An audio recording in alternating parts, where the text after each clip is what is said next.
Bien-aimés dans le Seigneur, bonjour. Ça nous fait du bien aujourd'hui, nous qui sommes amis de Dieu, de Jésus-Christ, d'être toujours au devant de vous pour vous parler de la part de l'Éternel. Dieu est merveilleux, il nous donne une parole qui nous donne la force. Cette parole, cette force nous amène à affronter l'ennemi, car cette parole est la parole de Dieu. Et cette parole de Dieu s'appelle Jésus-Christ. Donc Dieu nous donne Jésus-Christ pour affronter l'ennemi. Alors sans plus tarder, avant de commencer notre message, notre prédication, exhortation de ces jours, nous nous laissons entre les mains de l'Éternel. Prions l'Éternel. Le Dieu de tous les jours, le Dieu d'Isaac, le Dieu de Moïse, nous élevons ton nom parce que tu nous as aimés. Cette parole qui est merveilleuse, qui est puissante, soit avec nous. Que ça nous couvre, que ça nous lave, qu'on nous donne la force d'affronter l'ennemi. Père, par le nom de Jésus-Christ, je laisse cet temps merveilleux entre ta main. Ô Seigneur Jésus-Christ, marque cette parole, car tu es la parole de Dieu. Travaille en nous, montre-nous le chemin, car tu es le chemin, la vie et la vérité. Saint-Esprit, guide-nous dans ce que nous allons lire, ce que nous allons entendre et ce que nous allons vivre. Souviens-toi de nous dans nos faiblesses, car l'ennemi a pris des dimensions inquiétantes en face de nous. Par le nom de Jésus, le Père, je te glorifie. Je dis Amen. Aujourd'hui, nous avons 40 minutes encore dans notre ministère de l'armée bleue. Dieu étant le Dieu de tous les jours, Dieu étant le Dieu des grandeurs, qui nous a fait cette grâce. 40 minutes d'exhortation, c'est beaucoup. Alors, nous allons commencer avec l'intitulé de notre message, les brebis carnivores. Alors, les brebis carnivores, nous avons comme le premier texte, c'est dans Luc, je m'excuse, dans Luc 2, au 7e verset. Deuxième chapitre de Luc, à son 7e verset. Lisons par le nom de notre Seigneur Jésus-Christ. Elle met au monde un fils. Elle se marie. Elle met au monde un fils, son premier enfant. Elle enveloppe dans une couverture et elle les couche dans une mangeoire.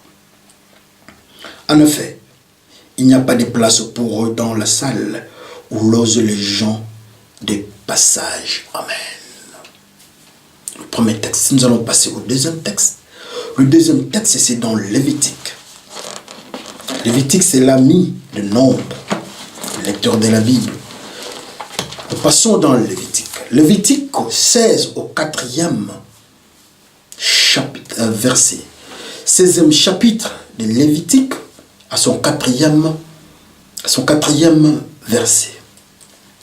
Il doit porter un vêtement de lin, un caleçon de lin, une ceinture de lin autour de la taille et un turban de lin sur la tête. Ce sont des vêtements sacrés.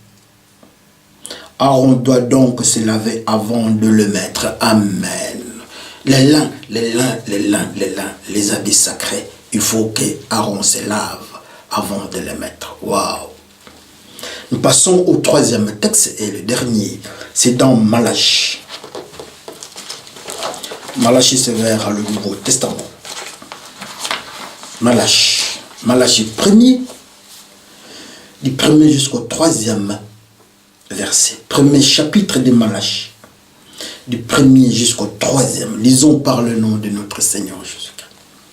Le Seigneur déclare à son peuple, « Moi, le Seigneur, je vous aime, mais vous me demandez, où est la preuve de ton amour? Je vous réponds, est-ce qu'Ésaü n'était pas le frère de Jacob? Pourtant, je préférais Jacob à Ésaü. Le gens de la famille d'Ésaü occupait une région montagneuse. Et j'en ai fait un désert, j'ai livré leur pays au chacal. Amen. Intéressant. Nous glorifions l'Éternel pour cette grâce. Et le merveilleux, il nous parle tantôt d'une manière, tantôt d'une autre. Comme je vous avais dit, que nous avons intitulé et nous intitulons notre message de ce jour, le carnivore, les brebis carnivores. Nous avons lu 3 textes. Dans le premier texte, on nous parle de la naissance de Jésus-Christ. La Bible nous dit qu'après la naissance, on couvre l'enfant, on prend l'enfant. Donc Marie, elle prend l'enfant, elle dépose l'enfant dans la mangeoire. La mangeoire à qui? La mangeoire aux brebis. Parce que c'était une bergerie. Une bergerie, c'est là où on garde les brebis et les moutons. On les garde là-bas. Mais je ne sais pas qu'est-ce qui s'était passé dans Marie. Il prend l'enfant, le petit Jésus, emballé chez les brebis. Il n'y aura pas d'incident. Voyons comment est-ce que la parole de Dieu nous enseigne. Amen. Alors le deuxième texte, c'est dans Lévitique. Dans Lévitique, on nous parle de l'un. On nous parle d'Aaron. Aaron avec ses enfants, qui doivent travailler tous dans le service sacerdotal. Il faut avoir la ceinture d'elle. Il faut avoir le turban d'elle. Le caleçon en lin, tout en lin. Et la Bible ajoute que ce sont des vêtements sacrés, très importants. Alors celui qui doit porter ça, donc Aaron avec ses enfants, doivent se laver. Les gens qui n'aiment pas se laver. Mais ici, il faut se laver. Oh là là là là là là là là là. Alors le troisième texte, c'est dans Malachie. Là où Dieu parle. Il dit aux enfants d'Israël, nous qui sommes les humains. Dieu nous dit, moi je vous aime.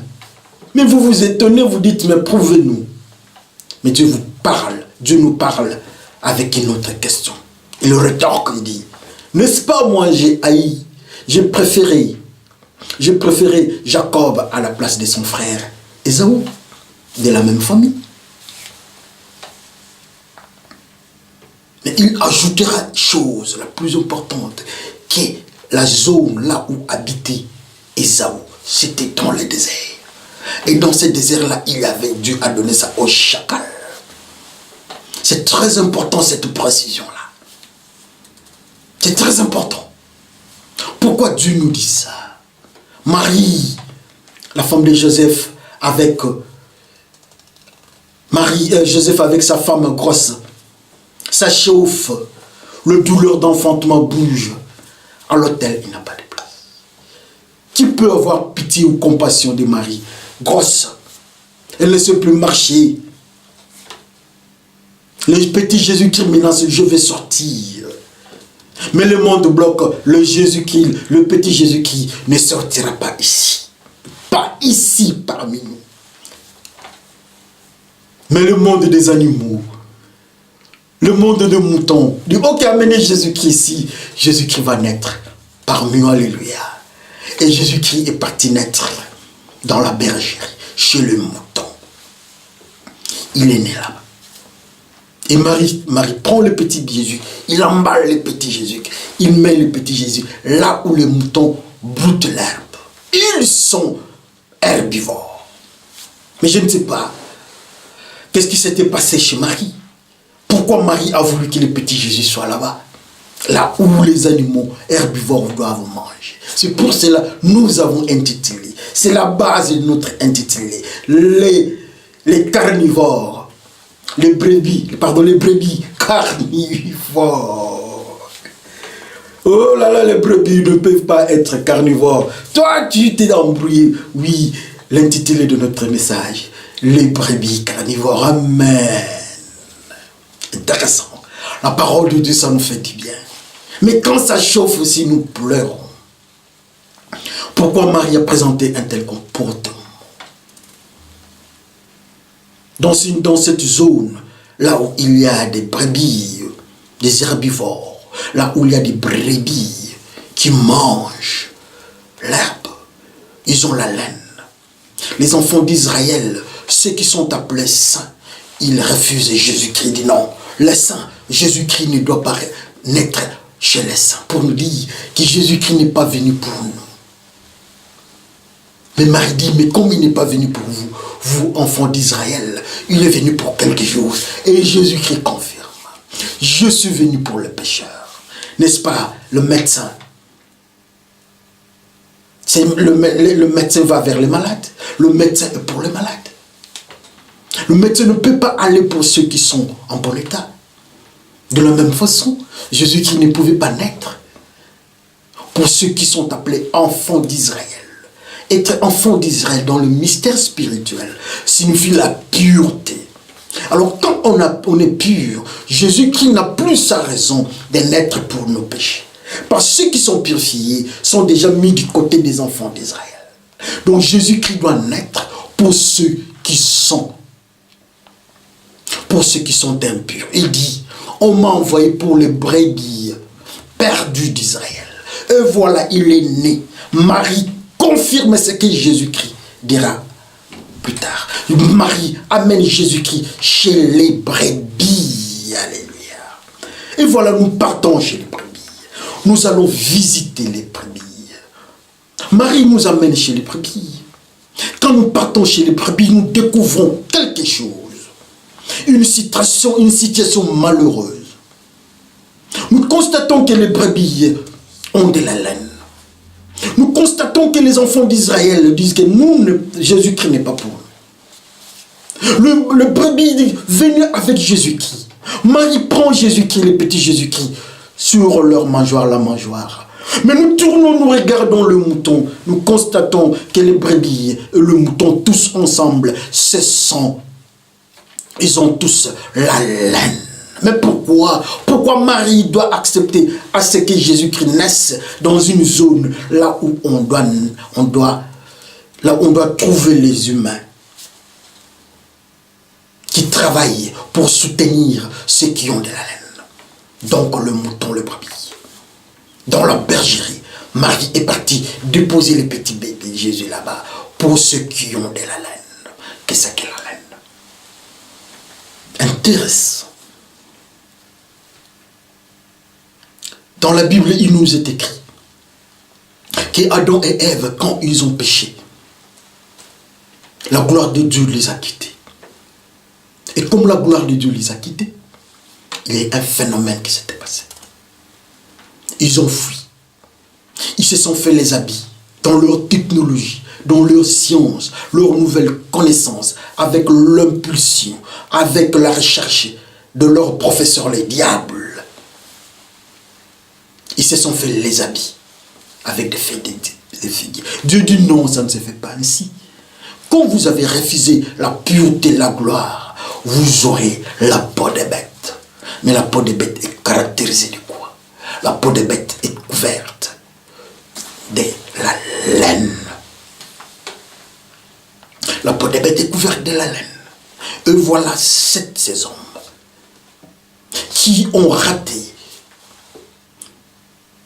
qui ont refusé la gloire de Dieu.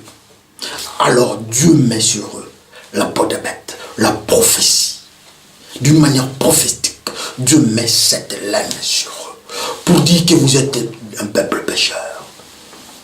Comme tenue, vous avez refusé la gloire de Dieu, mais votre tenue en tant que pécheur, en tant qu'homme inique, je vous mets la peau de bête avec la laine. Pouvons-nous dire que la laine présente la tenue des hommes pécheurs? Oui, la Bible va nous enseigner, alléluia. La tenue, cette tenue de la laine est un symbole de ceux qui sont dans le péché. La preuve, la plus grande preuve, c'est avec notre ami, le frère, le deux d'une même famille, Ésaü et Jacob. La Bible nous dit que Ésaü était venu couvert de poils, couvert de la laine, comme une bête. Et Dieu, dans le livre de Malachie, il nous dit qu'il a préféré il a préféré Jacob. Pourquoi il a préféré Jacob? La Bible nous dit que Jacob était doux et il habitait sous la tente de phénomènes. La douceur qui est le fruit du Saint-Esprit. Et la tente, c'est là où Dieu descendait. Donc Jacob était un homme de Dieu. Mais son frère Ésaü était le symbole du péché. La preuve, il avait la laine. Alléluia. Dieu dit, je n'accepte pas ceux qui ont la laine. Ou encore, Ésaü est à l'image d'Adam et Ève avec le péché, dans le péché. Lui aussi, il a la tenue de la laine. Dieu dit, je n'accepte pas ceux qui ont la tenue semblable à celle d'Adam et Ève. J'ai haï Jacob, j'ai haï Ésaü, qui a la tenue de peau de bête. C'est très intéressant. Une prophétie forte, un message fort pour dire encore, je repousse ceux qui sont comme Adam et Ève avec la tenue de la bête. Pour dire encore, je repousse ceux qui sont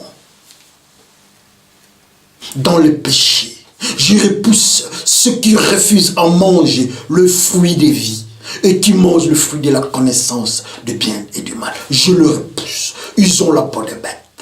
Je repousse ceux qui écoutent et obéissent à la parole du serpent. Le diable, le serpent ancien. Je le repousse. C'est très malheureux quand Dieu arrive à faire une telle déclaration. C'est très malheureux. Dieu dit, il aime les enfants d'Israël. Les enfants d'Israël disent, prouve-nous que tu nous aimes. Prouve-nous que tu nous aimes. Dieu, oui, je vais vous le dire. Écoutez, moi j'ai aimé Jacob. Vous êtes des Jacob, vous êtes des 12 tribus de Jacob. N'est-ce pas, j'ai aimé Jacob. Vous êtes de la descendance de Jacob. Mais j'ai repoussé, j'ai haï Ésaü. Parce que Ésaü est l'aine, il a la laine. Je vous ai aimé parce que vous n'avez pas accepté. Vous vous êtes séparés de ceux qui avaient la laine. La Bible nous dit qu'il y avait la bergerie et il y avait l'autel. L'autel, c'était les enfants d'Israël. La bergerie, il y avait ceux qui avaient la laine. Et Dieu dit qu'il aime les enfants d'Israël. Les enfants d'Israël nous disent, prouve-nous. Dieu dit, oui, je vais vous prouver. J'ai aimé Jacob. Vous êtes de la descendance de Jacob, je vous aime. Mais je repousse ceux qui sont de la laine, ceux qui sont du mystère de la laine. Je repousse Ésaü. Je repousse ceux qui sont dans la logique d'Adam et Ève, qui obéissent au diable. Que chacun regarde sa vie pour le moment. Dieu nous dit que nous nous aimons, il nous aime. Est-ce qu'il nous aime tous? Dans la manière dont nous vivons. Les enfants d'Israël veulent savoir, prouve-nous. Le chrétien veut savoir, prouve-nous si réellement tu nous aimes. Dieu dit oui, j'aime ceux qui sont dans le mystère de Jacob. Jacob était sous la tente. Donc j'aime ceux qui sont sous la tente. Sous la tente, c'est là où on écoute la parole de Dieu. Noé qui obéissait à Dieu, les serviteurs de Dieu, ils habitaient sous la tente. Aaron avec ses enfants sous la tente. Moïse contactait Dieu sous la tente. Et sous la tente, c'est là où Jacob devait habiter. Et les enfants d'Israël, les descendants de Jacob, habitent aussi avec Jacob dans le mystère de la tente. Et Dieu les aime. Mais ceux qui sont avec Ésaü, qui ont la laine, Dieu dit, je repousse ceux qui sont avec Ésaü. Je repousse ceux qui ont la laine. Ne faites pas le mélange entre vous qui êtes les enfants d'Israël, vous qui êtes purs, Ne faites pas ces mélanges avec ceux qui sont du côté d'Ésaü, ceux qui ont la laine, ceux qui sont de moutons, ceux qui sont dans le service du diable, qui obéissent au diable. Ne faites pas ces mélanges. Ne soyez pas ensemble, ils se sont séparés. Les enfants d'Israël à l'autel et ceux qui ont la laine de l'autre côté. Mais ma question est celle-ci. Nous autres, quand nous vivons, est-ce que nous n'avons pas fait le mélange? Est-ce que nous ne vivons pas comme les gens du monde? Est-ce que nous ne vivons pas comme les bêtes qui ont la laine? Est-ce que nous n'avons pas leur civilisation? Est-ce que nous n'avons pas leur manière de vivre? Est-ce que la manière dont nous parlons est différente des brebis qui ont la laine? Les brebis qui ont la laine représentent le monde, représentent les civilisations de ce monde, représentent les langues, représentent les nations, représentent des peuple sous la conduite du diable, pour la simple raison que ceux qui ont la laine, la tenue de la laine, la peau des bêtes, ce sont ceux qui ont obéi à la parole du diable. Adam et Ève, ils ont la peau des bêtes. Cet enfant qui naît, il a la peau des bêtes. Et Dieu dit, j'ai haï celui qui a la peau des bêtes, il s'appelle Ésaü. Est-ce que Dieu peut te dire qu'il t'aime et que tu es dans le groupe des enfants d'Israël? Si tu dis oui, ça ne m'intéresse pas. Ça n'intéresse pas Dieu. Mais Dieu nous dit qu'ils ne se sont pas mis ensemble, ils se sont séparés. Ils se sont séparés. La prophétie, Dieu nous parle d'une manière ou d'une autre. La parole de Dieu, c'est la prophétie.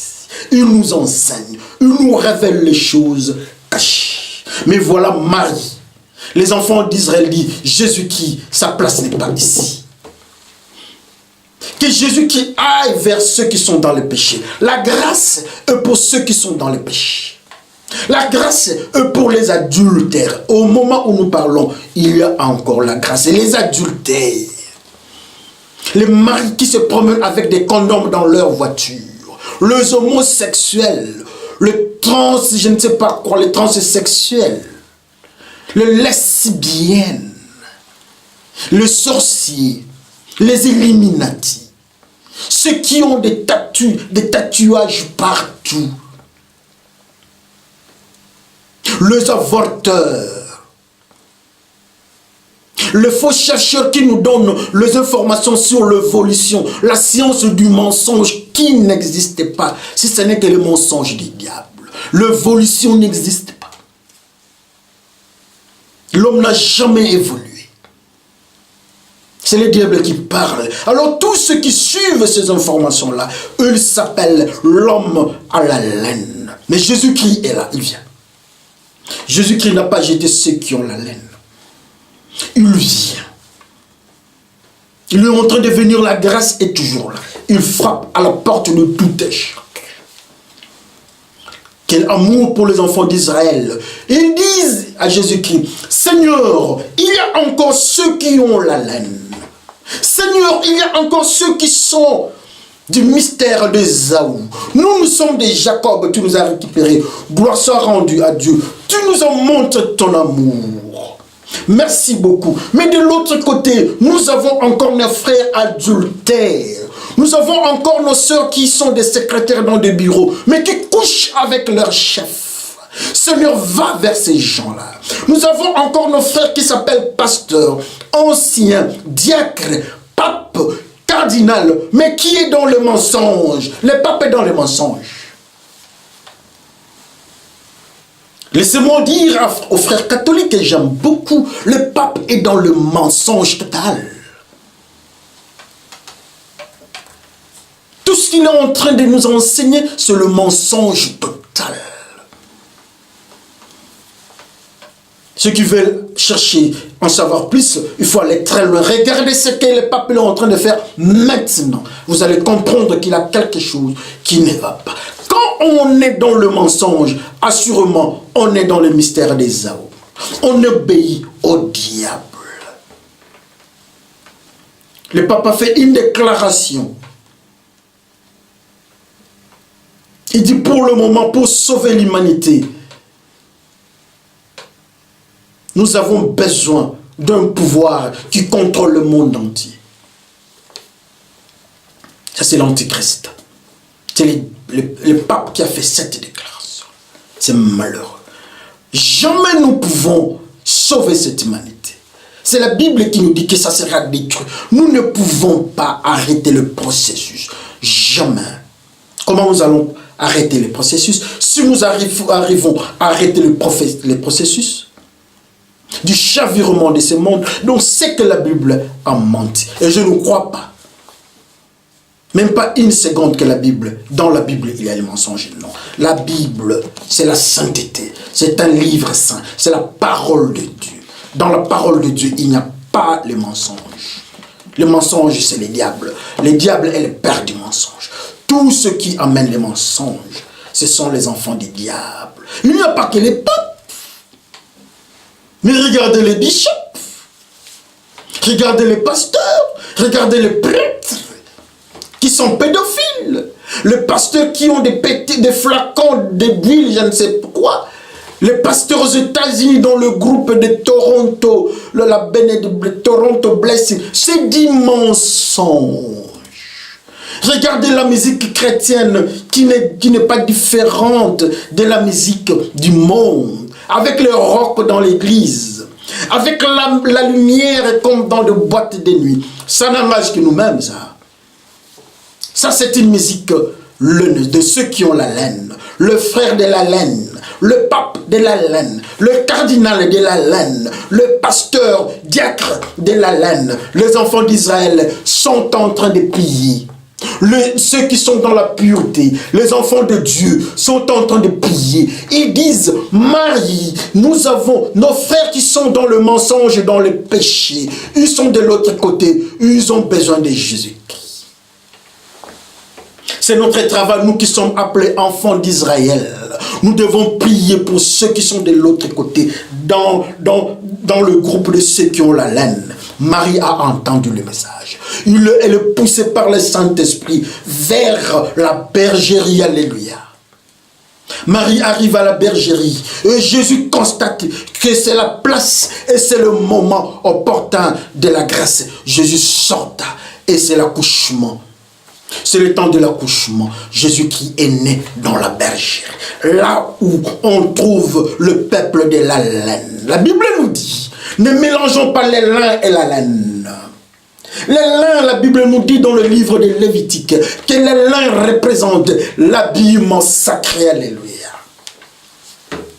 La Bible nous dit aussi que la laine est la tenue de ceux qui sont dans le péché. Donc ne mélangeons pas le péché et la pureté. Ne mélangeons pas l'adultère et la fidélité. Ne mélangeons pas la vérité et le mensonge, la mort et la vie. La lumière et le noir, on ne met pas ensemble. Là où c'est sombre, on ne peut pas mettre ça avec la lumière. La pureté et l'impureté, nous devons séparer ça. Les enfants d'Israël disent, eux, ils sont dans la pureté. Alors Jésus-Christ, ils prient pour que Jésus-Christ naisse, que la grâce abonde à ceux qui sont dans le mystère de la laine. Et on les appelle dans la Bible, on les appelle des brebis. Jésus-Christ dit, il est venu pour les brebis perdues d'Israël. Il y avait ces enfants d'Israël dans l'autel.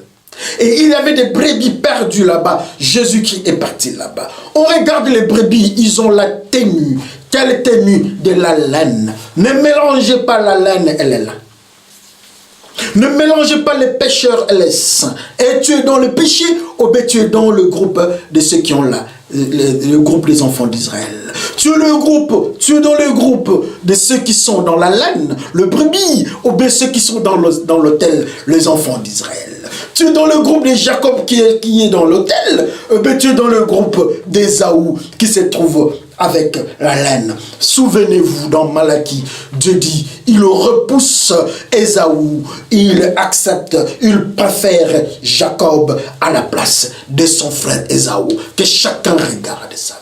Les brebis carnivores. Jésus-Christ arrive. Il dit à Adam et Ève, moi je suis la vie, je suis le fruit de la vie, mangez-moi. Adam et Ève disent non. Ils ont refusé de manger Jésus-Christ, le fruit de vie. Jésus-Christ dit que lui, il est la vie. La Bible nous dit que Dieu dit à Adam et Ève de manger le fruit de vie. Mais ne mangez pas le fruit de la connaissance des biens et du mal. Ils ont mangé, comme conséquence, ils se sont retrouvés avec la laine. Ça signifie qu'ils ont refusé de manger Jésus-Christ. Dieu les a chassés. Mais la grâce est encore là. Par la prière des saints, Jésus-Christ est en train de chercher ceux qui ont la laine. Dans le même processus. Il faudra que ceux qui sont dans le péché, il faudra que ceux qui sont dans le monde acceptent Jésus-Christ. Ils doivent manger le fruit de vie. Marie étant informée par le Saint-Esprit, Marie étant informée par la révélation du Saint-Esprit, il prend le petit Jésus-Christ, il dépose le petit Jésus-Christ sur la mangeoire des brebis qui sont caractérisées par la laine. Ça signifie ça dans le monde prophétique, que vous qui êtes des pécheurs, vous qui êtes de la descendance d'Adam et Ève, vous qui êtes l'eunuque, pour sortir de ce monde, il y a le fruit de vie. De l'autre côté, c'était le fruit de vie qui s'appelle Jésus-Christ. Et voilà, le même Jésus-Christ se présente au niveau, au devant de ceux qui ont la laine et qui le mangent. Dès qu'ils mangent la laine, ils auront la vie éternelle. C'est à cet instant-là que ceux qui sont dans le péché auront la vie. Dieu a tant aimé le monde.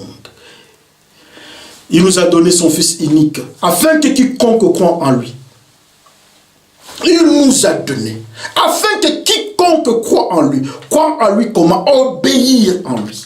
Comment obéir en lui? Manger le fruit de vie. Où est le fruit de vie? C'est là où nous qui sommes le nez, Jésus-Christ se présente sur notre mangeoire. Nous devons manger. Qu'est-ce que nous devons manger? Cette fois-là, ce n'est pas l'herbe, mais il y a le petit Jésus-Christ. Que nous qui sommes des brebis avec la laine, nous devons manger la vie. Nous devons manger Jésus-Christ qui est la vie dans la bergerie. Oh, la prière des saints est acceptée. Jésus-Christ est né dans la vie. Jésus-Christ est parti dans l'environnement de ceux qui ont la laine. Laisse-moi, la Bible nous dit que Jésus-Christ est en train de frapper au devant de nous. Les brebis carnivores acceptent d'être brebis carnivores. Tu auras la vie. Que j'accepte Jésus-Christ, que je le mange. Il dit aux autres.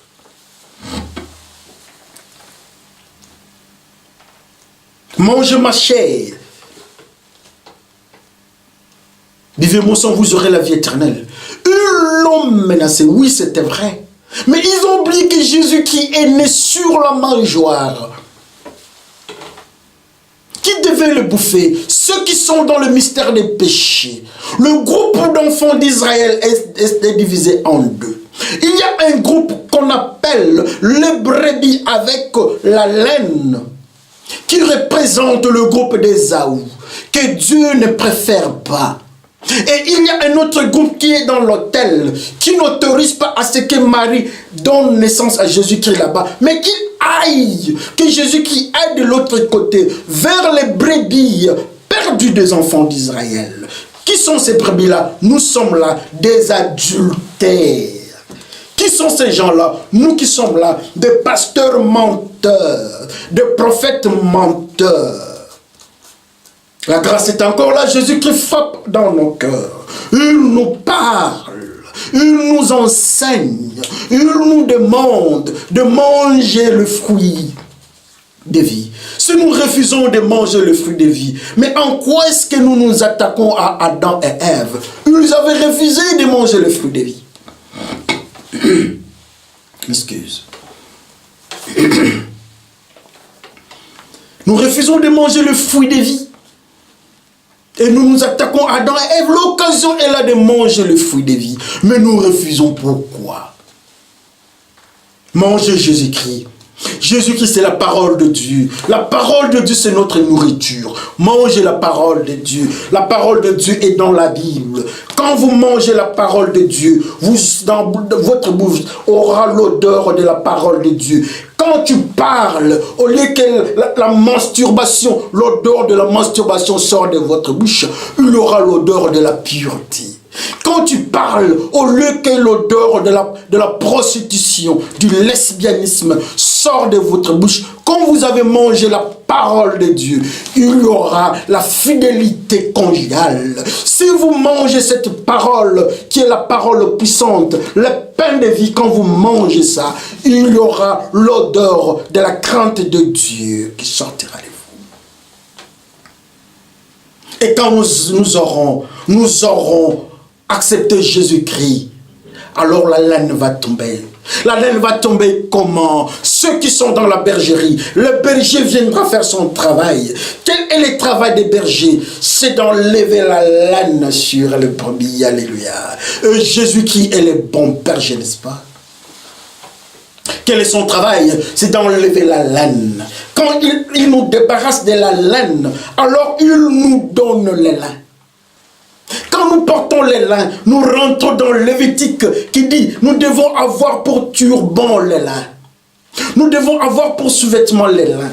Nous devons avoir pour robe les lins. Nous devons avoir pour ceinture les lins. Parce que la laine est tombée. Quelque part même dans la Bible, on nous dit, pour porter les habits des sacerdoces, les enfants d'Aaron devaient se raser les poils.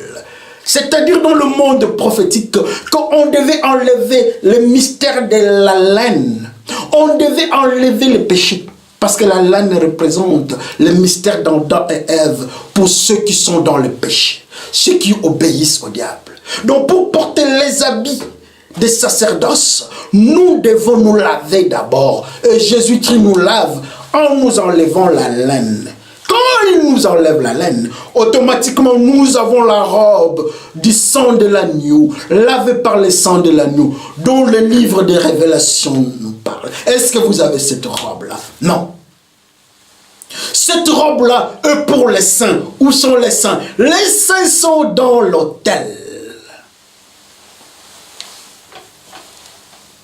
Nous sommes de l'autre côté. Le bon berger est en train de nous enlever. Et en train de nous tondre. Il enlève la laine. Assurément, quand la laine tombe, nous aurons automatiquement... Quand la laine tombe, nous aurons la laine. Parce qu'il n'y a que deux tissus dans la Bible. Il y a la laine et la laine. Et la Bible nous dit qu'il ne faut pas faire le mélange de la laine et la laine. Quand la laine tombe, les lins remplacent. Les lins, c'est l'habit des sacerdoces. Les lins, c'est l'habit de ceux qui vivent dans le monde sacrificiel. Nous sommes prêtres selon l'ordre de Melchisédek. C'est ce que la Bible nous dit. Pour être prêtre, il faut avoir la robe lavée par le sang de l'agneau. Pour être prêtre et porter les habits de prêtre, il faut se laver. C'est ce qu'on nous dit dans le livre de Lévitique. Se laver par le sang de l'agneau. Il nous purifie. Pour porter ces habits-là de prêtre, la laine doit tomber. On nous dit que les enfants d'Aaron devaient se raser. Pour être purs au devant de Dieu, nous devons refuser la nourriture du monde. La nourriture du monde, c'est cette nourriture qui est donnée par les diables. Le fruit de la connaissance du bien et du mal. C'est à nous de choisir. Que chacun regarde sa vie là. Les brebis que nous sommes des brebis pour le moment. Nous devons être des brebis carnivores. Si nous sommes des brebis herbivores, nous restons avec la laine. Mais si nous sommes carnivores, nous mangeons Jésus-Christ. C'est là où nous mangeons le fruit de vie. C'est là où nous quittons la descendance d'Adam et Ève.